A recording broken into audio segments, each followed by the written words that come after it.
We too are human beings, हम भी मानव जाति हैं, हम भी मनुष्य जाति हैं। इसमें एक लड़की है बामा।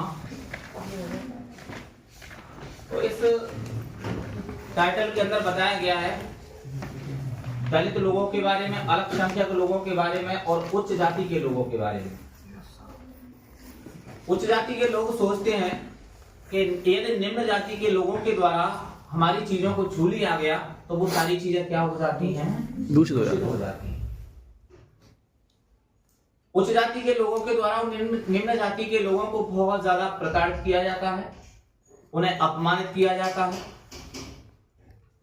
उनकी बेइज्जती की जाती है। तो इसी तरीके से इसमें बताया गया एक बच्ची है, इसका नाम है बामा। वह 3वीं कक्षा में पढ़ती है। वैसे अपने घर पहुंचने में उसे मात्र कितना समय लगता है? 10 मिनट। विद्यालय से 30 मिनट। विद्यालय से और घर पहुंचने की दूरी को मात्र कितने मिनट में तय कर सकती है? 30 मिनट 30 मिनट में तय कर सकती है। लेकिन उसे विद्यालय से और घर पहुंचने में कभी कभार 30 मिनट लगती है और कभी कभार उसे 1 घंटा लग जाता है। अभी तक बामा ने अस्पृश्यता के बारे में खुलकर लोगों को बातचीत करते हुए नहीं सुना है, लेकिन अस्पृश्यता को उसने महसूस भी कर लिया है, देख भी लिया है और अस्पृश्यता के बारे में वो अपमानित भी हो चुकी है। बामा को विद्यालय से घर पहुंचने में कभी कभी 30 मिनट और कभी कभी 1 घंटा। वहां बाजार में, दुकानों पर, गलियों में कोई नई चीज, कोई अजीब चीज होती थी, उन सारी चीजों को देखते देखते लग जाती थी। या तो कोई बंदर का खेल होता था तो उसको देखती रहती थी।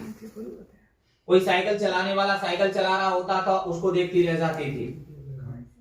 सब्जियों की दुकान, स्नैक्स की दुकान, मिठाई की दुकान, फलों की दुकान, ये सारी चीजों को क्या करती, वो देखती रहती और देखते देखते उसे घर पहुंचने में कितना समय लग जाता था? कभी कभार 30 मिनट लग जाती थी और कभी कभार 1 घंटा लग जाता था, क्योंकि ये दृश्य सारे उसे आगे और जाने से क्या करते थे? रोकते थे। आगे बताया गया इसमें कि एक दिन बामा जैसे ही अपने विद्यालय से और घर जा रही थी तो उसने देखा कि उसकी गली की तरफ से दूसरी तरफ से एक वृद्ध व्यक्ति आ रहा था। उसने अपने हाथ में क्या पकड़ रखी थी? एक पैकेट पकड़ रखी थी। उसने उस पैकेट को इस तरीके से, यानी उसने उस पैकेट को एक धागे से पकड़ रखा था। अब बामा सोचने लगी कि इसने इस पैकेट को धागे से क्यों पकड़ रखा है? कहीं इसके हाथ में से धागा छूट गया, धागा टूट गया तो सारा का सारा चीज इसके अंदर है वो क्या हो जाएगी? फैल जाएगी, गिर जाएगी, सब नष्ट हो जाएगी। मामा इसके बारे में सोचने लगी। अब उस पैकेट में या तो वदाई थी या फिर हरे केले की क्या थी? सब्जी थी। दक्षिण भारत में वदाई व्यंजन होता है, उसके बारे में बताया गया। ये पता कैसे चला उसे कि उस पैकेट के ऊपर तेल के क्या लगे हुए थे? धब्बे लगे हुए थे। बामा उस कार्यवाही को देख रही थी। वह बुजुर्ग व्यक्ति सीधा एक जमींदार के पास गया जिसने एक पत्थर के चबूतरे के ऊपर एक टाट या बोरी का क्या बिछा लिया था? टुकड़ा। टाट या बोरी का टुकड़ा बिछा लिया था और टाट या बोरी के टुकड़ा पर आराम से बैठा हुआ था और वहां पर उसके खेतों पर जो मजदूर काम कर रहे थे उस कार्यवाही को क्या कर रहा था? आराम से देख रहा था।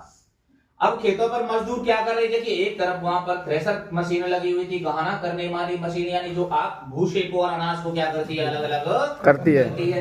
एक तरफ कुछ फसल पड़ी हुई थी नीचे जमीन में, उसके ऊपर गोल गोल चक्कर में क्या घूम रहे थे? कुछ बैल घूम रहे थे।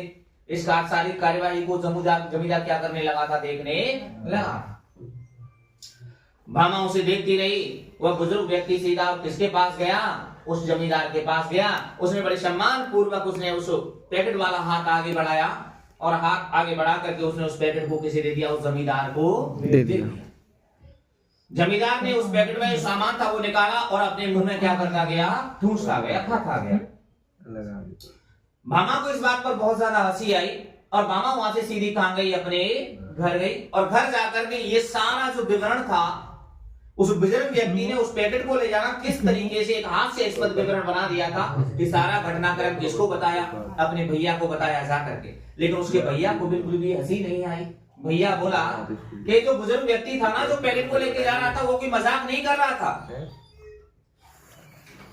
बल्कि जो जमींदार का वो समझता है कि हम उच्च जाति के लोग हैं, और जो बुजुर्ग व्यक्ति था जो पैकेट को लेकर के आया था उसे समझते हैं कि कौन है, ये निम्न जाति के लोग हैं। अगर निम्न जाति के लोगों के द्वारा उच्च जाति के लोगों की चीजों को क्या कर लिया जाता है, छू लिया जाता है, तो ये समझते हैं कि वो सारी चीजें क्या हो जाएंगी, अछूत हो जाएंगी। इसलिए वह व्यक्ति पैकेट को किसके पकड़ के ला रहा था, धागे से पकड़ करके ला रहा था। उसके भैया को अन्ना को हंसी नहीं आई और बोला कि बेटा वो कोई मजाक नहीं कर रहा था, उसने धागे से उस पैकेट को इसके लिए पकड़ रखा था। तो जमींदार ने सोच लिया, जमींदार सोच रहा था कि मैं उच्च व्यक्ति हूँ, उच्च जाति का हूँ, और ये निम्न जाति का व्यक्ति है, इसलिए उसने उस पैकेट को धागे से पकड़ रखा था। इस बात पर भामा को बहुत ज्यादा क्रोध आया, उत्तेजित हुई, दुख भी हुआ। भामा सोचने लगी कि काश मुझे ये बात उस समय पता होती ना, तो मैं उस पैकेट को अपने उस बुजुर्ग व्यक्ति से छुड़ा करके और सीधी जाकर के उस व्यक्ति से कहती, ले खागो का पैकेट, खागो जाने दे, तब पता चलता उसे। भामा कहने लगी अपने भैया से, भैया एक बात बताइए, क्या किसी व्यक्ति ने 4 पैसे इकट्ठे कर लिए तो इसका मतलब ये हुआ कि वो अपनी मानवीय भावनाओं को भूल जाएगा? ऐसा नहीं होना चाहिए, क्योंकि हम भी कौन हैं, हम भी तो मानव जाति हैं, हम भी तो वही इंसान हैं। उसी ईश्वर ने उसे बनाया, उच्च जाति के लोगों को बनाया है, उसी ईश्वर ने निम्न जाति के लोगों को बनाया है। तो फिर ये भेद कैसा? लोगों को, उच्च जाति के लोगों को कभी ये विभेद नहीं करना चाहिए कि हम ये निम्न जाति के हैं और हम किसके हैं, हम उच्च जाति के। गलत बात है बिल्कुल। उसके भैया ने बताया, उसका भैया विश्वविद्यालय में पढ़ाई कर रहा था और छुट्टियों के दौरान गांव आया था। तो उसने कहा कि मैं पास के गांव में अक्सर किताबें उधार लेने एक लाइब्रेरी पुस्तकालय जाया करता था। एक दिन जैसे ही मैं वहां से किताबें लेकर के और वापस आ रहा था, और मैं एक सिंचाई जो तालाब या सिंचाई की खाई होती है उसके किनारे किनारे चला आ रहा था, तो मेरे पीछे पीछे जमींदार यानी वही उच्च जाति के लोगों का एक व्यक्ति मेरे पीछे पीछे आया और मुझे पूछने लगा, आइयो आपा, वो आ रही हो, आइयो आपा, तुम कौन हो जी? मैंने उसे अपना नाम बता दिया कि मेरा नाम ये है। तभी एक दूसरा व्यक्ति आया और उसने पूछ लिया, आइयो थम्बी, इन विच स्ट्रीट डू यू लिव? आइयो थम्बी, तुम किस गली में रहते हो जी? लेकिन मैंने उसे अपनी गली का नाम नहीं बताया, मोहल्ले का नाम नहीं बताया। क्यों? क्योंकि अगर मैं उसे अपनी गली या मोहल्ले का नाम बता देता तो उसे पता चल जाता कि मैं भी कौन था, मैं भी निम्न जाति का था। इसी में ये सारी चीज छुपाई उससे। आगे कहने लगा, लेकिन एक चीज है जो इस सारी अस्पृश्यता को क्या कर सकती है, दूर फेंक सकती है, बैठा सकती है। मामा बोली, भैया कहा है बता दे?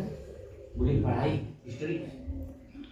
उसने कहा कि यदि आप जी जान से मेहनत करोगे और कक्षा में प्रथम स्थान आओगे तो जितने भी उच्च जाति के लोग हैं ना, जो उच्च जाति के बनते हैं, ये सभी स्वतः चल करके तुम्हारे पास आएंगे और तुमसे मित्रता का हाथ आगे बढ़ाएंगे। अन्ना के इन शब्दों ने बामा पर बहुत गहरा प्रभाव छोड़ा और उस दिन से बामा ने जी और जान से क्या की, मेहनत की, बिल्कुल पागल होकर के जुनून के साथ।